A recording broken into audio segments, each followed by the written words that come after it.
Visakha railway జోన్కు వడివడిగా అడుగులు పడుతున్నాయి. జీఎం కార్యాలయం నిర్మాణానికి టెండర్లు కూడా పిలిచారు.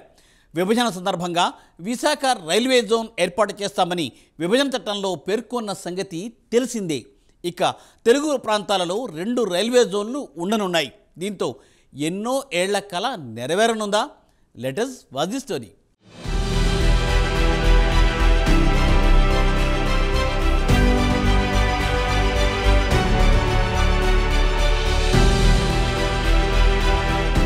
పదేళ్లుగా ఎదురు చూస్తున్న కళ నెరవేరనుంది. విశాఖలో రైల్వే జోన్ ఏర్పాటుకు సిద్ధమవుతోంది రైల్వే శాఖ. జోనల్ కార్యాలయం నిర్మాణానికి టెండర్లు పిలవడంతో ఇక జోన్ ఏర్పాటు పనులు ముందుకు కదిలినట్లేనని పరిశీలకులు చెబుతున్నారు. ఆంధ్ర రాష్ట్రంలో కూటమి ప్రభుత్వం అధికారంలోకి వచ్చిన నాటి నుండి ఏపీలో అనేక కేంద్ర ప్రభుత్వ ప్రాజెక్టులకు నిధుల వరద కురుస్తోంది.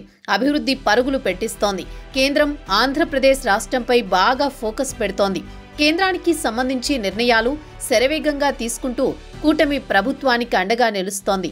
ఏపీని ప్రగతి పదంలో ముందుకు తీసుకువెళ్లడానికి ప్రయత్నిస్తోంది. దీనిలో భాగంగా ఉమ్మడి ఆంధ్రప్రదేశ్ విభజన చట్టంలో పేర్కొన్న విశాఖ కేంద్రంగా రైల్వే జోన్ ఏర్పాటు హామీకి కీలక అడుగు పడింది.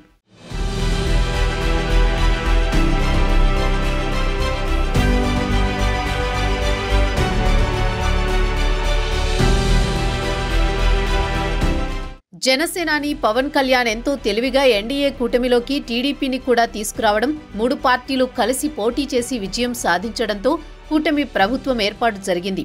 కేంద్రంలో కూడా బీజేపీ గతంలో మాదిరి ఒంటరిగా మెజారిటీ సాధించలేదు. కేంద్రంలో బీజేపీ మనగలగాలంటే టీడీపీ, జనసేన మద్దతు ఎంతో అవసరం. దీంతో ఏపీ ఏది అడిగినా కాదనకుండా ఇచ్చేస్తోంది కేంద్రం. పైగా నరేంద్ర మోదీకి పవన్ కళ్యాణ్ అంటే ప్రత్యేక అభిమానం. తాజాగా మహారాష్ట్ర ఎన్నికల్లో కూడా పవన్ కళ్యాణ్ ప్రచారం బీజేపీ కూటమికి ఎంతగానో ఉపయోగపడింది. దీంతో పవన్ కళ్యాణ్ నోరు తెరిచి ఏదడిగినా కేంద్రం కాదనడం లేదు. ఈ క్రమంలోనే 10 ఏళ్ల నుంచి కాగితాలకే పరిమితమైన రైల్వే జోన్ ఇప్పుడు పట్టాలెక్కనుంది.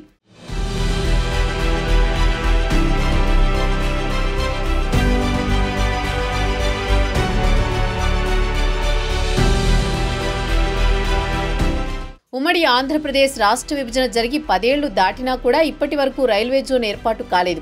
అయితే తాజాగా విశాఖ రైల్వే జోన్ ఏర్పాటులో కీలక అడుగు పడడంతో విశాఖ వాసులు ఎంతో ఆనందం వ్యక్తం చేస్తున్నారు. విశాఖపట్నంలో జోనల్ కార్యాలయం నిర్మాణానికి రైల్వే శాఖ టెండర్ ప్రక్రియను ప్రారంభించింది. ఈ క్రమంలోనే రైల్వే జోన్ కార్యాలయ నిర్మాణానికి టెండర్ల ప్రక్రియను ప్రారంభించారు. 2 సెల్లార్ పార్కింగ్ ఫ్లోర్లతో కలిపి మొత్తం 11 అంతస్తుల భవన నిర్మాణానికి టెండర్లు ఆహ్వానించింది రైల్వే శాఖ. దీంతో తెలుగు రాష్ట్రాలకు 2 రైల్వే జోన్లు ఉండనున్నాయి.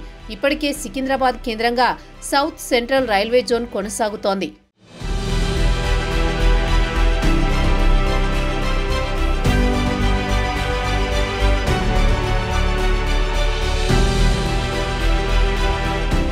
ఆగస్టు నెలలోని చినగదిలి మండలం ముడుసర్లోవా గ్రామంలోని దాదాపు 53 ఎకరాల భూమిని సేకరించింది ఏపీ ప్రభుత్వం. ఆ 53 ఎకరాల భూమిని రైల్వే శాఖకు అప్పగించగా జోన్ కార్యాలయ నిర్మాణానికి టెండర్ల ప్రక్రియను మొదలుపెట్టారు. మొత్తం 149.16 కోట్ల రూపాయల అంచనా వ్యయంతో ఈ భవనాన్ని నిర్మించాలని నిర్ణయించారు. డిసెంబర్ 27వ తేదీలోపు కాంట్రాక్టర్లు టెండర్లు దాఖలు చేయాలని రైల్వే శాఖ ఇప్పటికే ప్రకటించింది. అంతేకాదు టెండర్లు దక్కించుకున్న సంస్థ 2 సంవత్సరాలలో నిర్మాణం పూర్తి చేయాలని కూడా నిబంధనల్లో పేర్కొన్నారు.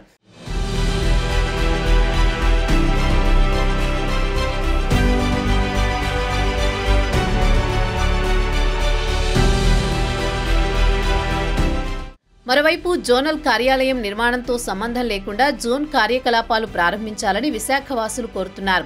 ఇప్పటికే ఎంతో ఆలస్యం కావడంతో కార్యకలాపాలు త్వరగా చేపట్టాలని అంటున్నారు. సొంత భవన నిర్మాణానికి 2 నుంచి 3 ఏళ్ల సమయం పడుతుంది.